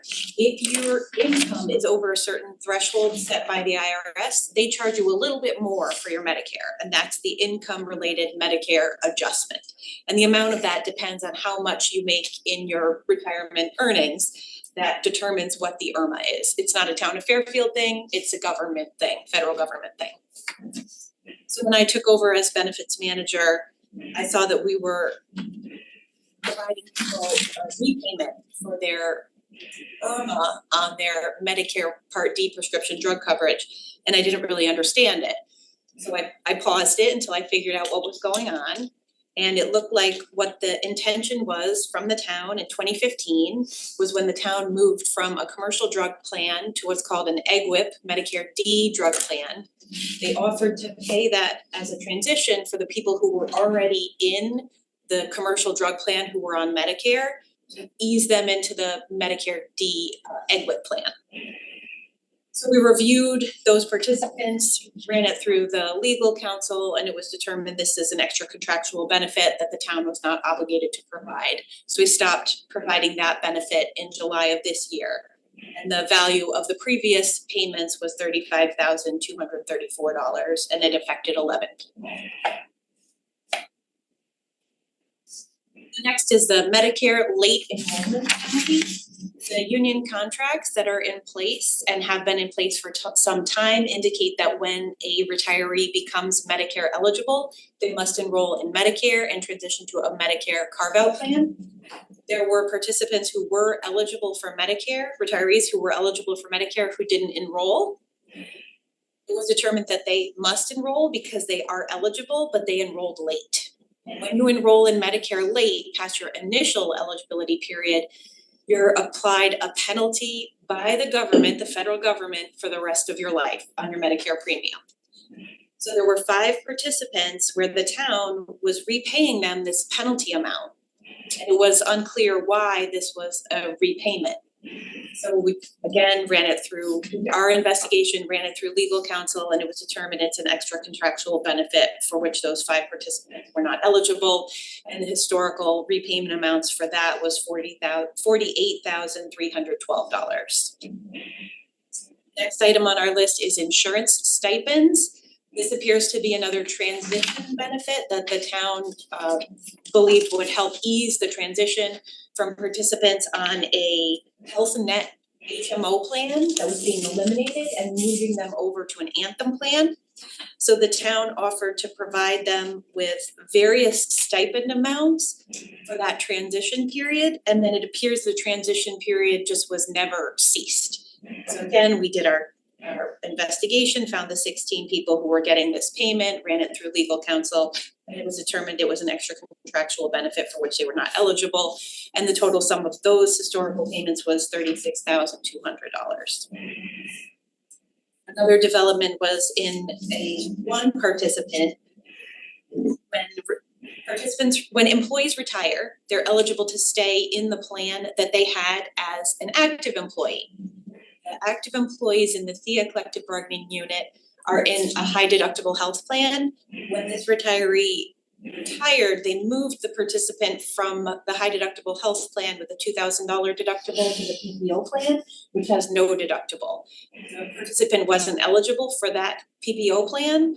So the cost we estimate to be $2,000, the cost of the deductible, but we don't know, we would have to reprocess all claims under the PPO. That participant was aging into Medicare, and that's how we found out about this anomaly. So the damage was kind of done, it was cut off because she aged into Medicare and was now on the Medicare carve-out plan. Next was, this one's related to pension. So during the transition to Milliman, we also have been doing a deep dive on the cost of living adjustments and verifying that participants who are getting the cost of living adjustments are all eligible for it. Each side has slightly different eligibility criteria for the cost of living adjustment. So when we did the analysis for the police and fire pension, it was determined that there was a participant who was historically being applied a pension who was not eligible for the pension. We stopped that cost of living adjustment for that participant, and those cost of living adjustments from 2016 to 2024 total overpayment of $30,974. Also, in review of the retirees, it was determined that a participant who was receiving a retiree medical stipend, which is outside of the norm anyway, for someone to get a stipend, usually they are able to continue on our coverage. This participant had coverage through another previous employer. So the town said, oh, well, it's cheaper to pay this participant a stipend than have them on our plan. And when I questioned that and looked into the participant's eligibility, they weren't eligible for retiree medical based on their years of service. So the total of those premium reimbursements is $63,241. And we stopped those as of December 2024. That person was getting a monthly stipend. Next affects all town employees because it's something related to the healthcare plan. So the town of Fairfield is a self-funded healthcare plan. Self-funded healthcare plans are required to pay a fee to the Patient-Centered Outcomes Research Institute, otherwise known as PCORI. These PCORI fees are due annually. And when I went to pay this year's PCORI fee, which was due in 2024 for plan year 2023, I discovered that it hadn't been paid since 2019. So we paid the back payments that we were responsible for 2020, 2021, and 2022, and then current year for 2023. And now we're receiving the penalty requirements. So the IRS is then calculating the penalty we owe on those late payments and interest. So we're in the process of paying back those penalties, which I estimate to be around 5,676. That's a very specific number, but it will fluctuate because as they're receiving our payments, they're adjusting the penalty. Good news on this one, there was a fault to go around because our broker Aon did not provide us with the PCORI analysis timely for 2020, 21, and 22. So they've agreed to reimburse us for the late fees. The last one is from me is also related to pension. So this is also for a cost of living adjustment analysis. So in the town plan, when we did the cost of living analysis with Milliman, there were 20 participants that came up as anomalies because it looked like they were getting a biannual COLA, but our eligibility analysis indicated they would only be eligible for an annual COLA. So they were eligible for an annual COLA, but the biannual factor applied to them. So instead of getting 3%, they got 5.7%. So they got too much money in their cost of living adjustment. And that was applied from July 2022 to April of 2023 when we stopped the overpayments reverted them to their correct amount and recouped the overpayment in the amount of $18,131. And Kathleen will talk about the last item on our list, which is the contracted hours not worked in the collective bargaining agreement. This came up with Joanne Cordemancho as our labor relations specialist. She, as part of contract negotiations, was going through the contracts and discovered partially with the Paycom, because this is part and parcel of it, and going through the hourly rates that the employees are paid and the hours they work to get that data correct for two reasons, for the contract and also a new supervisor who is going through and doing her due diligence to go through scheduling and related issues with employees she supervises. It was discovered, at least for the current contract, past contract for a 4.5 year period, that the nurses were in fact working, the full-time nurses, only 35 hours when they were contracted to work 37.5 hours per week. And that once so that in essence that the entire time they were getting paid for hours not worked, which resulted in a total, I think the glasses here, sorry, $332,286,000. So it was pretty significant that we learned this, we found this out. We have stopped it. We have gotten indicated they'll have to work their schedule. It's understood. It's been implemented, and that's a story about the overpayment, the extra contractual benefit that these employees were getting, not afforded under their contract. So you think this is pretty much it, or is there more to come, or? We're currently working on with legal on some issues with Anthem and potential and some audits there that might be more on that. There's also some pending investigations, that one of them involving potential double dipping, if you will, getting paid to work but actually working somewhere else for another party, which we can't discuss yet. We have some information which I don't think it's a cost issue, but we're looking at data issue with Mid-America, which is our FICA alternative for the part-time employees. There's been for some time a huge chunk of time that data has been missing from there for Mid-America to disperse money for The money's going to Right. the accounts, Yes. but there's no identified Right. data, so when participants call to get their money, there's nothing to attach them.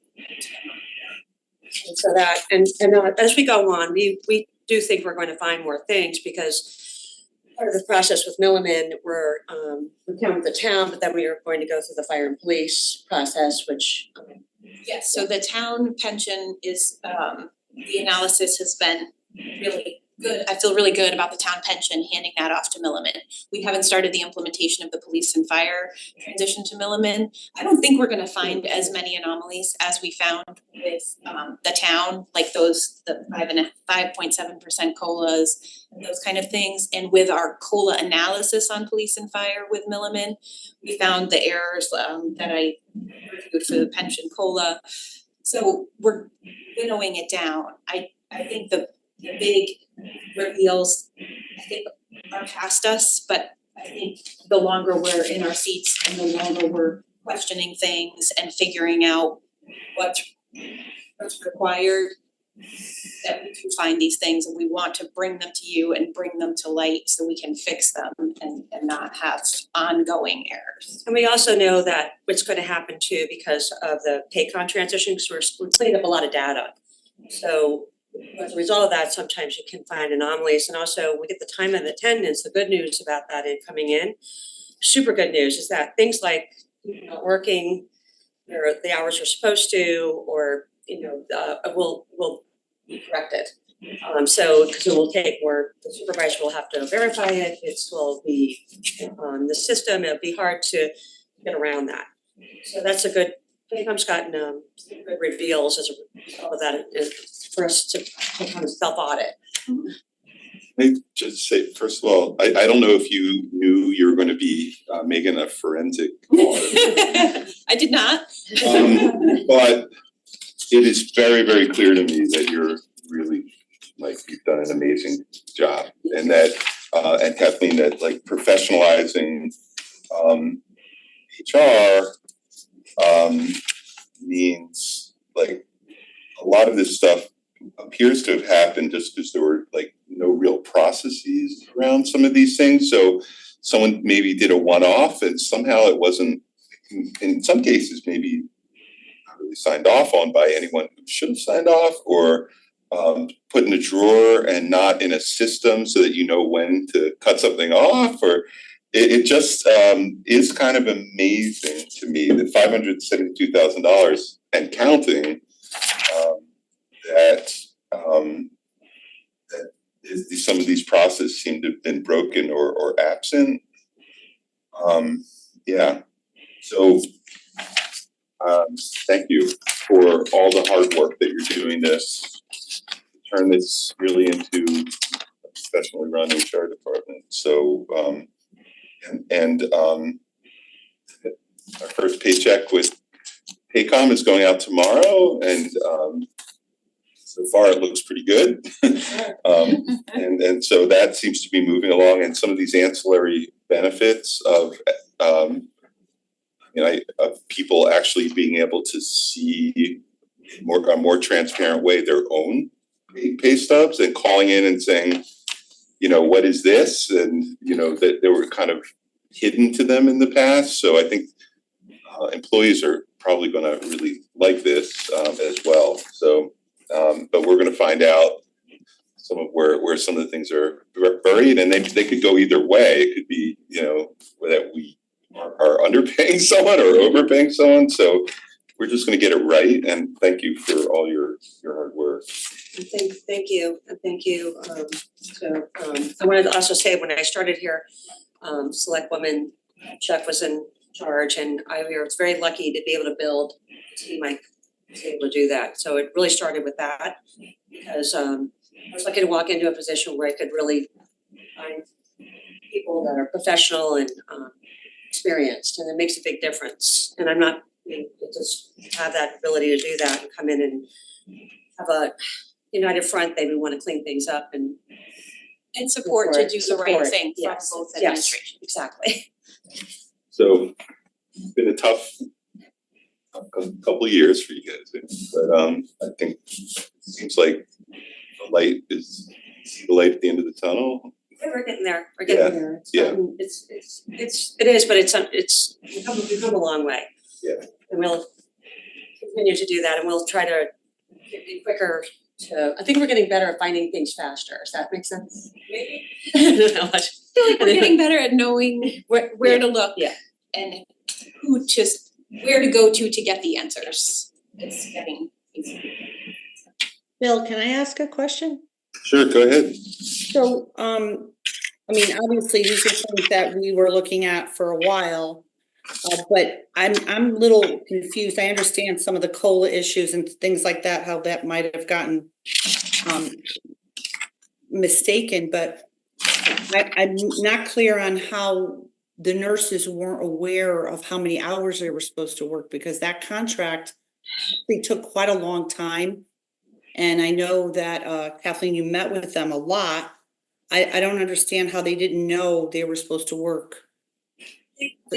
Yeah, that's a good question. I think that I think that a couple things happened. I think some of them knew that they were supposed to work 37.5. Maybe they were confused. There was some talk about a lunch hour, but they get paid for the lunch hour. That's part of their day, because they have to be with the students. So I think part of it was that, and I think part of it just became it's basically they were coming to work. There's not a lot of oversight necessarily, because the principal may not know their hours. So I think it became a habit. That's what I think. I don't know, other than that. I think once they did find out, they didn't deny, they were kind of, there was a lot of like, the reveal was, well, we've done it like this, but the fact that we didn't know as management doesn't excuse it. So we implemented the contract. So just to be clear, it was confusing in the contract about the lunch? No, it was very clear. It was very clear. I think it could have been confusion on some part on what they were allowed to do or not allowed. Maybe some of them didn't pay attention to their contract. It could have been lack of supervisory oversight, and making sure people were at work when they're supposed to be. And then it could have been also too, as people start habitually doing this, it becomes a custom and a habit. And they figure, this is my schedule. So to be clear, was like everybody doing this or just some nurses? Well, we can tell, it looks like the majority, if not all, nurses were working 35 hours and getting paid for 37 and a half. I should say though that we did dock because there's like an hour they work, they have to go to meetings once a month for an hour. And we deducted that because they weren't out of that, because they were paid in a sense like that hour for all of them. So that was taken out of it.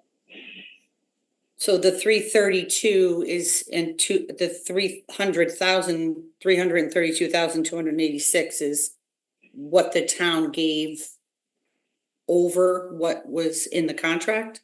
Correct. The hours. No. I'm sorry, no, with The town gave according to the contract, which Right. the work hadn't been. the work time, exactly, yeah. So basically 332 is a figure that the town paid for no work. Correct. The hours they did not work. Accurate? They were paid for, they worked 35, but they got paid 37 and a half hours. And that's for the contract. Okay. While we're on the subject of investigations, I know that I had initiated one on the MOUs, because when I took over, we had found, because there wasn't a lot of, or any digital information about anything, but there were a lot of MOUs in people's files, pieces of paper, essentially, that former administrations had given to employees for whatever reason. Kathleen used to refer to them as goodies. Somebody was getting a goodie and this one was getting a goodie.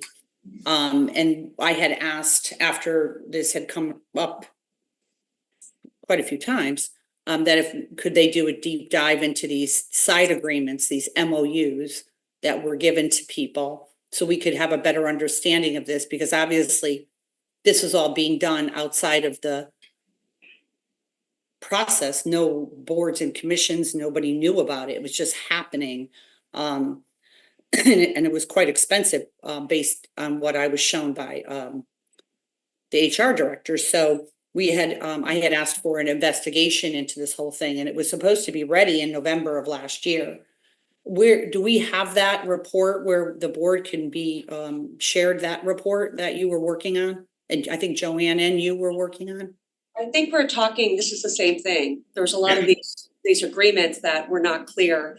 There was not a lot of in writing. There was some letters, which I think that we found that, I think that's how Megan would find it. Someone would come in and say, hey, we found this. So they weren't MOUs, they were informational letters, and that's what we had our legal counsel review to see if that was like an obligation that the town was. Yeah, contractual obligation. However, there are some MOUs, correctly, as you go through the files. A lot of them were for stipends, some things that we couldn't, classification that, like, again, didn't go through the process. There's the one in here that, so this was part of it, reviewing the MOUs. We haven't gone through, I don't know how many MOUs we've discovered. We've either incorporated into the new contract if it makes sense, because we have to, or we've cease and desist if it's no longer valid. We have a couple now that we still are looking at, where it wasn't really an agreement, we can tell, and that's why I said it's ongoing. We're trying to figure out how things came to light or how things happened. And a lot of it is agreements that people said they'd have, or you might find it in a file. But You never know.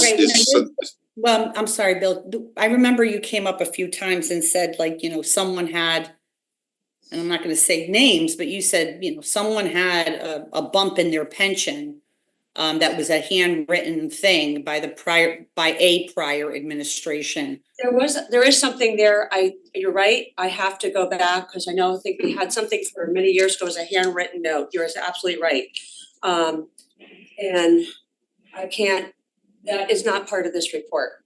I do know that we have a couple things there that might be outstanding.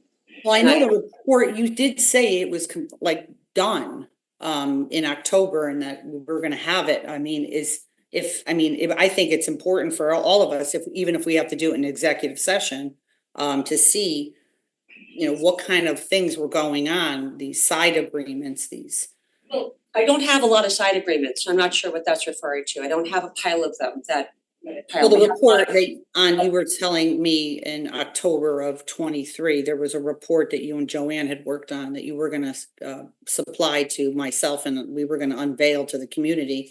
So that this was part of it. This was part of it. But not all of it, not all of it. Well, can I No, just not interject for 1 sec? Yeah. Isn't some of that in your ongoing anthem? Well, that's, yes, Yeah. that's true. And that's something that is being audited and looking at right now. And I don't know that's a contract per se, but researching how things, but they're so. And there are some that are actual contractual obligations. There is an agreement signed by the appropriate parties that we're continuing to honor. So if there was one, they call it a pension kicker. It was participant retired early, but the town agreed to pay him outside of the pension to get him to his normal retirement eligibility. The bridges that we were aware of that, but it was unfortunately, because it's a binding contract. We couldn't stop that one. That one we can list those, but there's a handful, but they were binding because, and also with the calculations for the pension board, they got and then it involved, one of them involved Tom Bremer when he was No, I was talking about people who used to work for the town back, 10 years ago or more, who you came and told me had side agreements in their file that they got an extra 2 or 3% in their pensions when they left that no one knew about, and things like that. Those are, obviously that's not a good thing. I'm sorry, I'm having a hard time recalling, but I'll look into it. I don't recall exactly who that might be, but I know Megan's been working on the pension side diligently and finding things that might be, and if there's an agreement to give an extra extra bump or a kicker, that if we have something on a file, that was something Millham is aware of. I know we went through those agreements too. We would find something, why they're getting a certain Right, what we represented here are things that were not contractually obligated, so we've stopped doing them, and that we kind of stopped the bleeding, if you will, so we're not paying out any more in these buckets. Right. It's where there were. Some of this, thank you, Megan, some of this is stuff that you said was gonna be in the report, and I remember, Kathleen coming up and telling me about some of these items that we were trying to catch. But there was other items as well, that I just think, we should be able to see those. I think I even have emails, probably on some of this stuff. Okay, well, I honestly would like to reveal as much as we can. There's some things that right now, because of issues with Anthem, that we are not able to discuss at this point because it's still under review. So. Okay. And we will. Thank you. Yeah, so, if you want. Well, to that point, if there's any information that Ms. Kupchak has that she can share, appreciate the sensitivity of this. Being that we're talking about employees or past employees, and if this would be appropriate for executive session, we'd be curious to following up on that. Just going back to the nurses, we're still bargaining with them, correct? No, we have we've got a tentative agreement, and it's gonna be up on before the RTM next week. Yes. And this was worked out, this issue is part of, I mean, where are the, I mean, going through these, I imagine that the unions had some sort of response or no, or was there anything, very often when you're changing plans, you have to keep the same level of service, just wanna make sure that none of these agreements going historically were put in place in order to get the bargaining unit to maybe switch to something. No, I don't, these weren't anything contractually obligated, it just seemed to be like a thought to, and none of this was necessary in most things, that no one had to do it, I think this was just a process when put in place, because of, when they said to ease the transition, or that you don't have to do that, would not recommend doing that. But then when you put it in place, but it's nothing to do with the contractual thing, but it's a good question. I think also, just so we're aware, the information is considered public information. I mean, agreements and information about information in general. It's not like you can't hide the agreements for people, what they got, or money, so. Well, I mean, it sounds like some of, I don't know, I mean, I feel like somewhat at a little bit at a disadvantage, having not met with you, outside of a public meeting. And Mr. Gerber and Ms. Kupchak have both just as being first selectmen, just might have conversations and information, so it's just sure, I mean, appreciate that some stuff may not be public, it may just be a note in someone's personnel file, which maybe you can't share publicly, but could be valuable information for Mr. Gerber to have, like if Ms. Kupchak has information that you're not recalling, that she's recalling, that he might wanna know, just due to our board only being 3 people, I guess it gets to be a little bit with FOI concerns, I'm not sure how that information would be shared. I think any information could be shared, I think, directly to Megan or me. Okay. About anything that, or I can do a search of emails too, we could do that. Okay, I mean, I'll double check what we have, I think that right now, her purpose was to give a report. Okay. Of what we have, we did give a report, in, when you said October of 23, when we were ready to go, and then we had a transition report somewhat ready for first selectman. So we did have some of that, unfortunately, the transition period, we had a lot what we had to provide. So we did have a report, Megan actually did most of the report, and we were working ongoing on it, so if that's the report you're referring to, we do have that transition report. And be ready to, for you, we made it available for. And we first underwent the selectmen. legal review too, Yeah, we which had to do the did take legal time. review, yeah. Well, I do recall, Selectman Kupchak said, and like you said, that there were agreements made with individuals, but they were signed off on by the appropriate channels, so they became binding. But there was a question, it is very frustrating that happened at all, and whether or not those should ever happen, like I would say, I think we all agree that these agreements and the sign-offs, whether legally binding or not, probably should never have happened. That's a slightly different category, as opposed to like an HR director or somebody else signing off on something that went in a file somewhere and no one knew about, and you're just uncovering it, or a benefits person. Different buckets, but equally frustrating that we approve like a union contract, the pensions are approved by the RTM. And I don't believe that anyone should have the authority to override those without going to the RTM. So I think that's where we are now. It sounds like maybe they weren't there back then. They were giving out extra contractual benefits in some cases. I don't have a binder of them. Right. There's just a There were a few that I recall you Right. talking about, and to those people, they think, oh, okay. I actually don't know who the people are, but I do recall you mentioning your frustration about there were some one-offs that were negotiated and you don't understand like why, you know, but we can go back, yeah. I mean, with that, that's, you know, any of those agreements that are, they're public record and we can.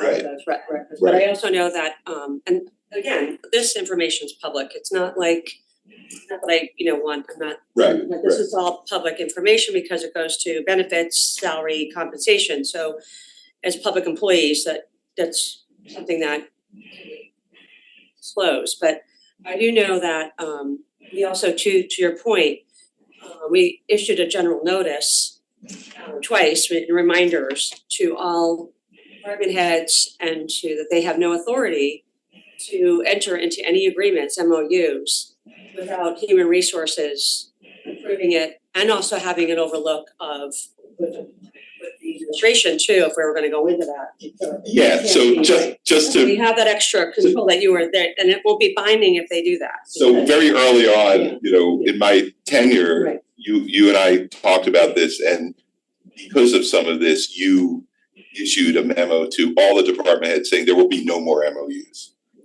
And so that, I'm sure, yeah, I'm sure you recall that, and that was really because of some of this stuff that was going on in the past, and you know, can't happen in the Well, future. department heads negotiating directly with the union, Right. there's some of that, and unfortunately, sometimes if they sign off on it, they appear to have the authority because they're technically representing the town. So that, they don't have that authority, that was made clear. So some of these sign offs are with previous administrations, not Right. not that, and that's the different thing if a first select person signs off on it or the town attorney signs off on it. It's a little harder to say it's not binding. It's hard to say it's not binding, but there's a legal argument that it should never have happened, because if a pension was approved by the RTM, how can you give an exception to it without having it approved by the RTM? So that's why you were frustrated. I mean, that's my recollection of it. Well, it also I would was have to go frustrated. through this board too now, because, Right, and if right. someone was gonna do something like that, they'd have to go through the process as I well. mean, any benefit change that's gonna cost money that was approved by the RTM should be, you know, or this board should go back through the board if you're gonna make it.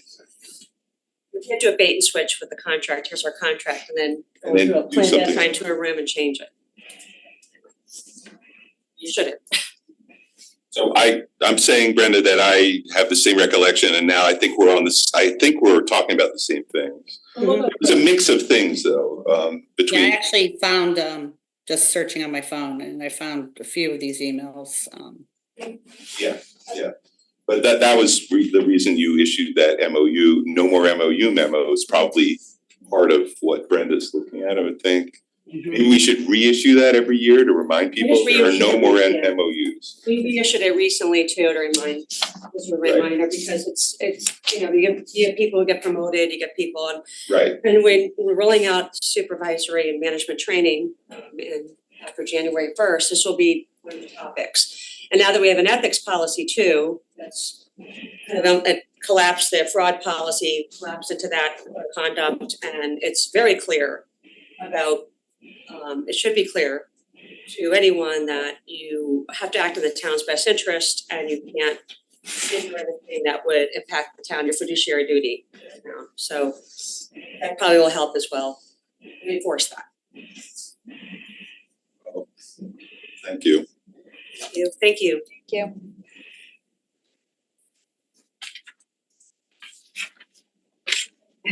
Here. Item 13, refunds, tax collector, to consider and act upon tax refunds as recommended by the tax collector in the amount of $48,070.19. May I have a motion? So moved. second. Any questions or comments? Seeing none, public, seeing none, back to the board, all in favor say aye. Aye.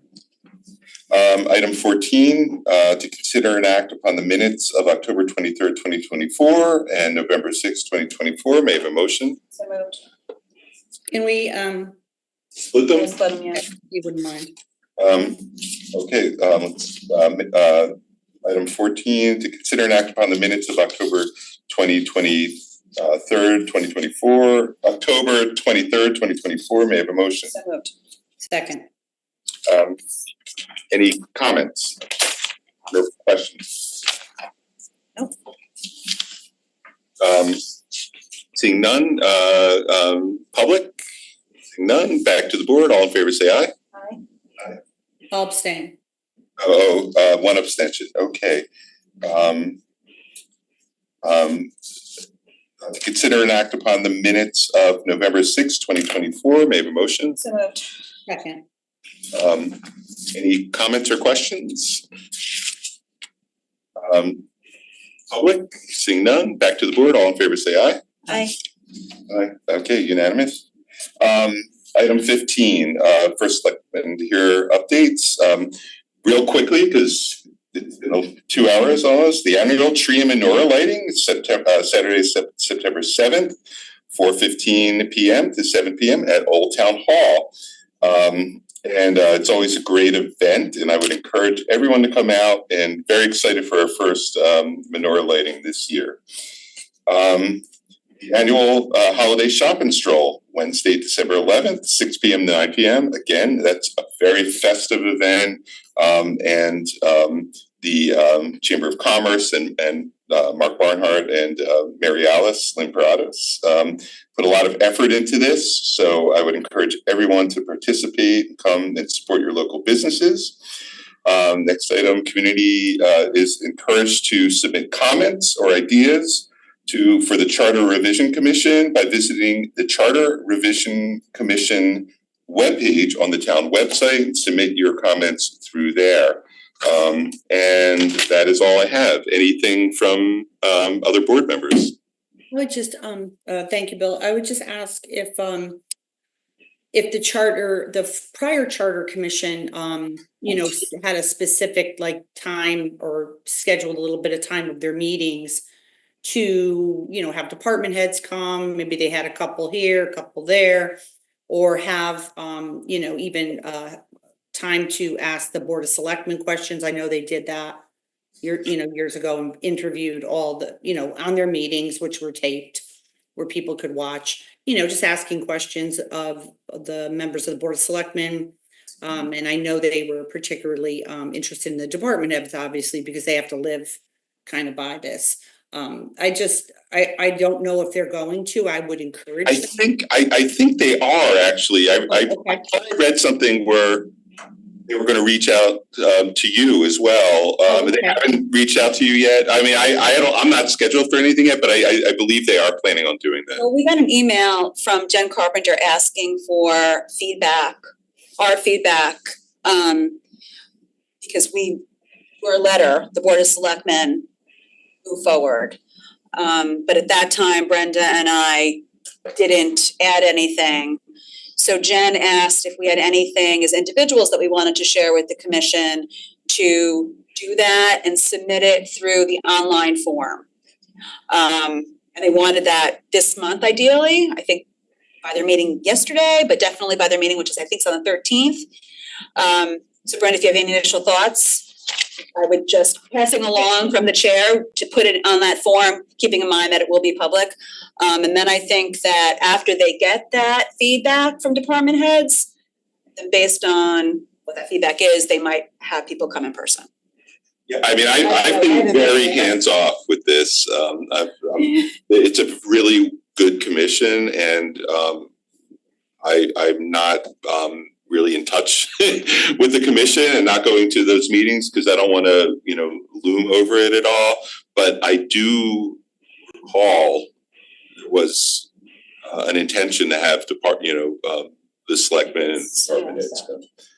Well, Bill, I totally agree. I didn't go to any of the meetings either because I didn't have time, but and I wanted to stay away from it. But they did interview, they invited hey, we're, this meeting, can you, and I don't know if it was me, Tom and Nancy all at once, or if we were different. I don't remember actually, but. Yeah, I don't remember. They asked questions and, I was actually on Zoom at the time, answering their questions about what I thought, what my thoughts were, things like that. And I know they did the department heads that way too, where, you know, they weren't making like people come to a public meeting or take the time to write a whole essay out. But just to, you know, meet for 10 minutes, you know, whether it be in person or in Zoom, just to answer Right. questions. It's a simple thing. Yeah. I mean, maybe you could encourage them to do that, you know, ask them if they'll reach out to Christine and I know you submitted, as Christine spoke about earlier, you know, a full thing, which is basically all the stuff that was recommended before, but maybe there's some other ideas or something. But it's so much easier just to have a conversation than to, you know, because then things can come up when someone's asking you a question as opposed to trying to remember all the things you want to say, you know, in a written. It's kind of like homework. So, Yeah. yeah, I'd just rather talk to somebody for 10 minutes as opposed to. Yeah, I think that's, you know. Right. I would imagine they're planning on doing it, but I'll ask Jen if that's already, you know, I think Jen's she's helping them out, and if not, she can ask Chris DeWitt. That'd be great. Okay, and yes. So I went to a combined services meeting at Fairfield Social Services. As I shared, I'm a co-chair for Fairfield Care, so as a pension council, we work with the police department with Jessica, the police department with Julie, Operation Hope, the library. And just wanted to remind residents, the Fairfield Social Services maintains a registry of vulnerable residents who wish to receive a wellness call in the event of a townwide emergency. If you are a Fairfield resident, 35 and older, and or homebound or disabled, and would like to have your name added to the outreach registry, please complete a form below, which can be found on the website.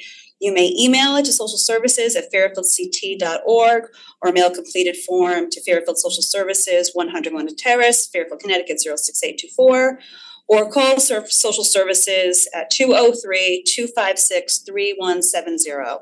With just going into the winter months, I know that there was some press about this. I forgot about it. Just wanted to put it in the public domain that there's anybody that would just like that additional call. They can call Social Services, put their name on a list, and get a check-in if there is a town emergency. And going into winter, you never know what might come in terms of power outages or storms.